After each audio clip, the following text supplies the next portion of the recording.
एकच मिनिट।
लक्ष रुपयाप्रमाणे 5 वर्षाचा 1.5 कोटी रुपये खर्च केला।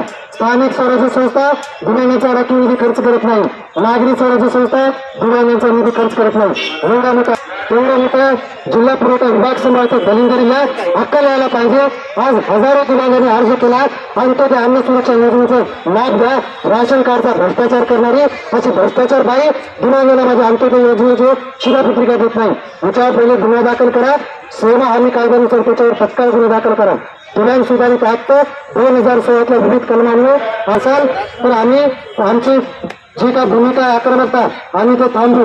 जर आपण जर संबंधित जिल्हा निधी येतो विकास निधीमध्ये या आमदार महोदय टक्केवारी भेटतो, टक्केवारीसाठी आमदार रस्त्याचे टेंडर काढतात कोणत्या 288 आमदारापैकी इतर बच्चूभाऊ कडू जर वगळले एकाही आमदारांनी दिव्यांगासाठी आवाज नाही उचलला, विधान परिषदेमध्ये आवाज नाही उचलला।